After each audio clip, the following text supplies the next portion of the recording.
Hello, hello, hello, and welcome back to all my leadership travelers. This is your captain speaking. My name is Captain Action, and today aboard the Leadership, we are going to have a close encounter with the commitment versus compliance model. So sit back, relax, grab 8 ounces of high-quality H2O, and let's get after it. But first, according to our pre-flight checklist, please like and subscribe so we here at Push Pull Leadership can keep cranking out those leadership bangers that we know you've come to love. Now enough shop talk. Let's go! Now, if you're a leader in any kind of organization, there are 2 different, distinct type of forces you must get familiar with. The first force is push. Now imagine pushing this giant bale of hay and how hard and tiring it would be, right?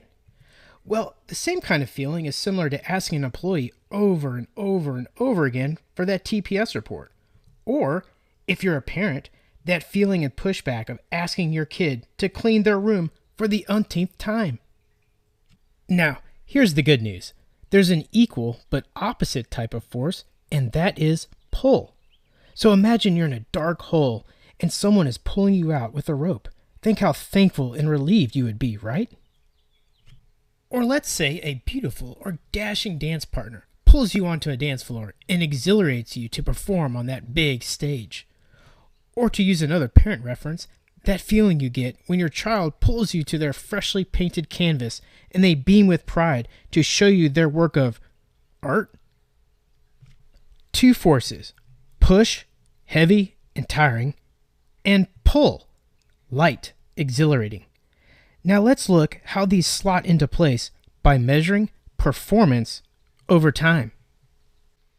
So, if we want to understand more about these 2 forces, let's first chart out performance over time, where x-axis is time, measured in years, quarters, months, weeks, you get the idea, and our y-axis is performance, maybe measured as safety, quality, cost, service, or to think of it simply as value.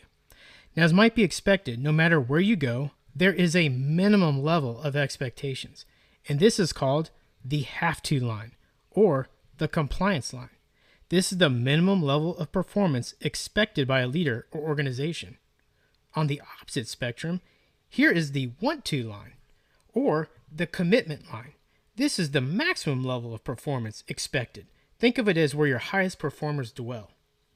Now, the difference, or delta, between these 2 levels of performance over time is what we call discretionary effort. And to think of it differently, we here at Push Pull Leadership call it leadership. And to bring this whole thing home, those feelings you get as a leader between you and your team members is push energy, or have to, and pull energy, or want to. Now, let's grab that red rectangle of wonder and shake and bake it up to synthesize what we learned here today. In conclusion, as a leader, get extremely familiar with these 2 common types of forces, push and pull. And more importantly, get comfortable with how these 2 forces feel. The difference between want to and have to is leadership. And lastly, ask yourself, are you and your team committed or compliant? Oh, and one last thing. We here at Push Pull Leadership challenge any leader in any organization to be positive change for the world. Thanks for watching. See you on the next one, and go get 'em, Tiger.